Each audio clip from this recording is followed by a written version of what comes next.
Good day, ladies and gentlemen, compatriots. This is the day that the Lord has made.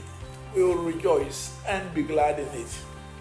We continue our series on living by strategy. We have spent some time in recent weeks on the importance of being clear with your mission in life, your raison d'etre, what you are on planet Earth for. We went on to look at the power of vision, what really constitutes an innovating vision, what are its characteristics, what are the things it brings on board if you have a good vision, and why so many people don't make vision, have whether medium or long-term vision. We had opportunity to try our hands. If you did your exercise, those who listen to me, to put down your vision. Being personal must be in two levels. First, the vision of a being, what you want to become, and vision of accomplishment. A vision to some extent is a dream, but a dream anchored in a clear picture of what you really want to achieve in the distant future. However, if it remains at the dreamland, however clear it is, it may excite you, but most people will not be able to have a plan to implement it. Therein comes the importance of translating your vision into smart personal goals. And I want to spend the next session or two on smart personal goals. And I'll be following a chapter in my book, Living by Strategy. Chapter 9, Living by Strategy. What I'm saying at the personal level, there must be first the mission, your raison d'etre, why you are on earth. It must be clear. As a Christian, you are here to glorify God and to serve His purposes in serving God in your generation. You must have a clear vision of the person you want to be. That's the vision of being a servant of God, faithful disciple, growing Christ-like over the years, for example. Then comes vision of accomplishments, things you want to do as a legacy that you want to leave behind. When it comes to goals, we have to be a bit more specific. And let me share a few things. Of course, most of my listeners will have come across certain SMART goals: simple, measurable, attainable, realistic, and time-bound. And I'm not going to spend my time on that. Excuse me. Most of you can just Google and then have elaboration on that. But whatever the goals are going to be, they must be simple, understood by yourself, not simple in terms of being just immature, but something you are very, very comfortable with.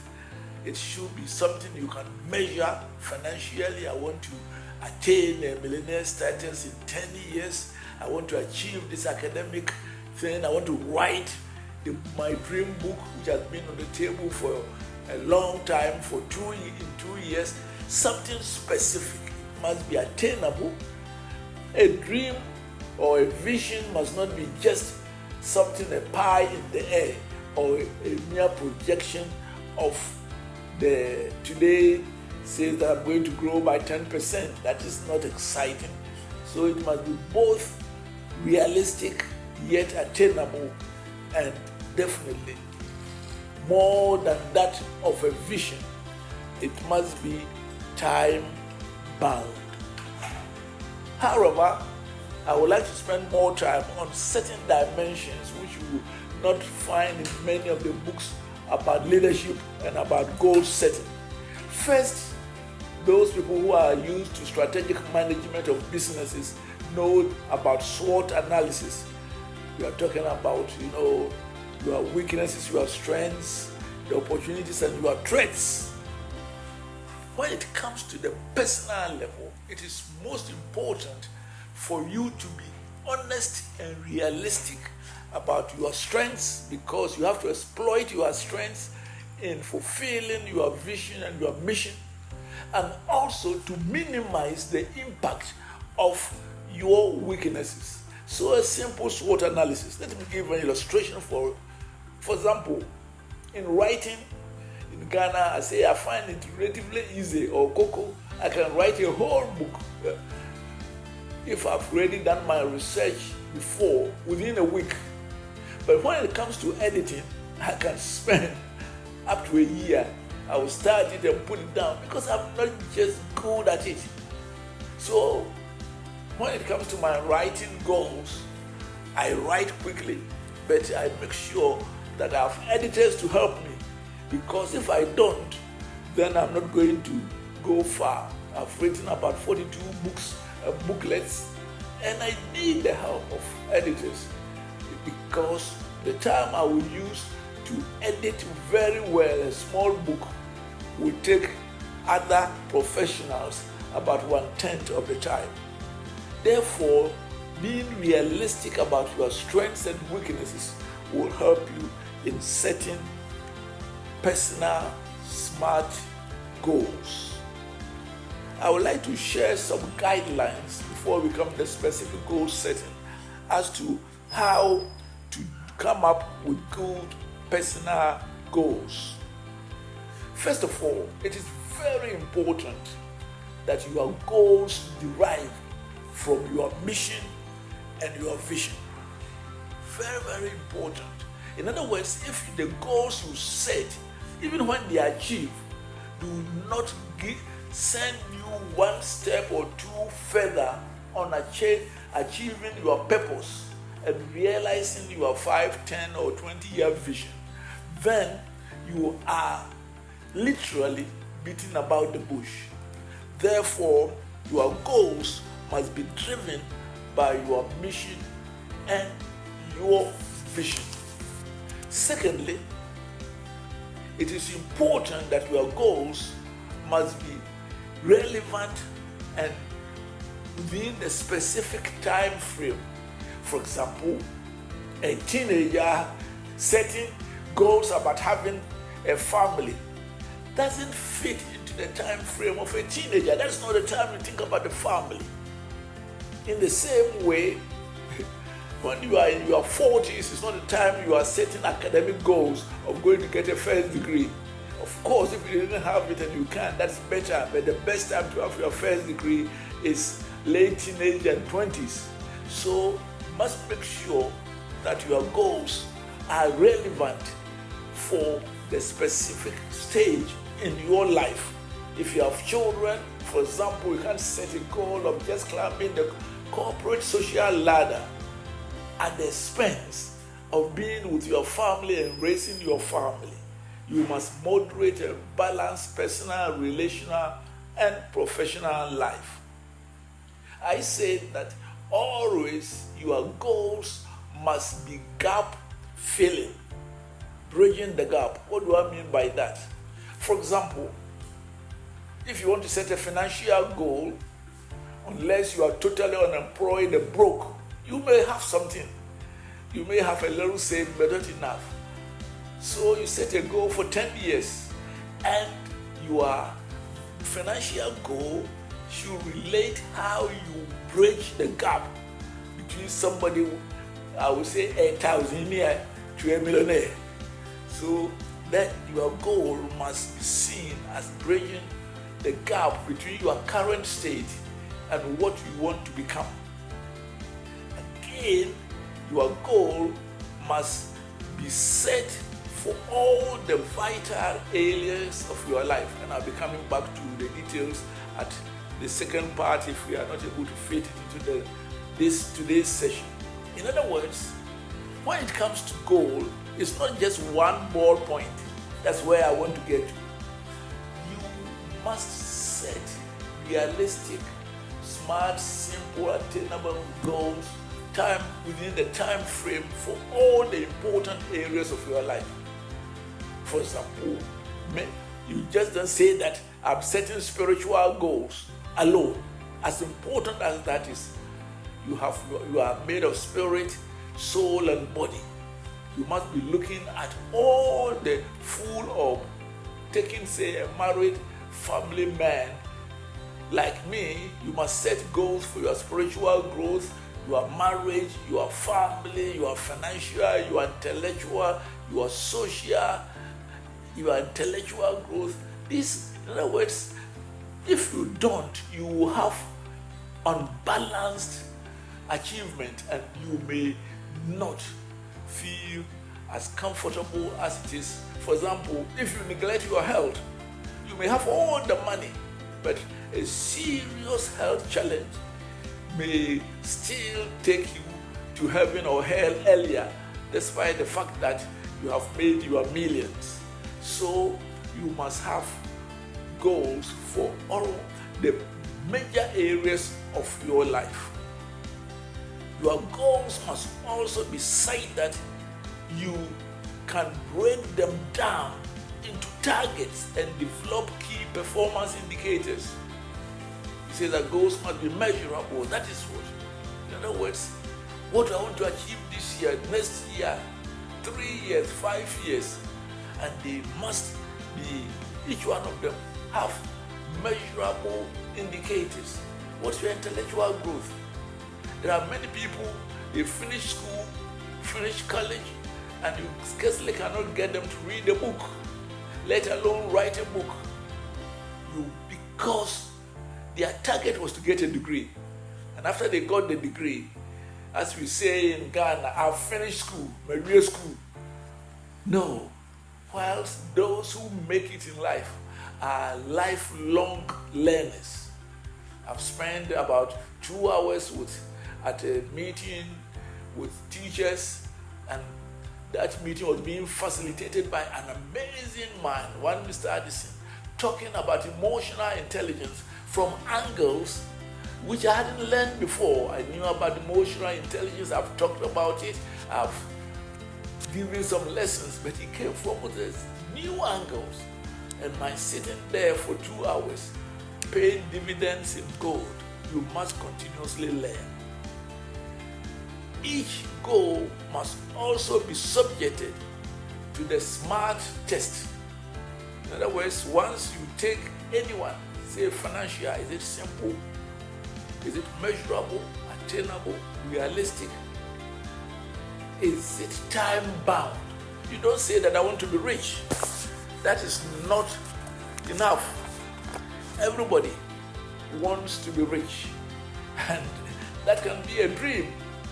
And if dreams were realities, beggars will be living in castles. So it's not enough. You must test your goals. Finally, let me say that your personal goals must reflect your key roles. And I want to pause here because it's so important. Take myself as an example. I am a CEO or executive chairman of an organization. Of course, I have other engagements, directors of companies, and the rest. That's my professional work. Even though, as a professor emeritus, I don't teach full-time again in the university. But that is not adequate. You may be a banker, you may be a public servant, you may be a teacher, you may be a farmer. That role is only one of the roles. At the same time, I am a husband. That is an important role. And my goals must not exclude my relationship with my wife. I'm glad that almost 50 years ago, when I married, my commitment was that I want my wife to be the happiest woman or wife on earth. In other words, it's not a question of what you can do for me, but what I can do to make her happy. So I have a responsibility as a husband, I have another role, though now the demands on it are less because in my 70s, my youngest child is 38. But I have a role as a father. And with them now I have a role in addition as a grandfather. These roles are important. But above all, I'm a Christian, a child of God, and have responsibilities within the family of God. I'm a member of an extended family, and therefore, God has not made a mistake in making me to be born in a rural Ghana. I don't envy those who are born in Accra. They have their own challenges, but I have to look at my role. The point I'm trying to say is this: my goals, once they are achieved, must be such that all the important roles that I have to fulfill, including being a senior citizen. I don't know when you start being senior and but I think that anybody who is above 70 anywhere in the world is in the senior group. Or is that the transit cortex? That's on your way to heaven or hell, depending upon whether you have trusted Jesus Christ as your Lord and Savior or not.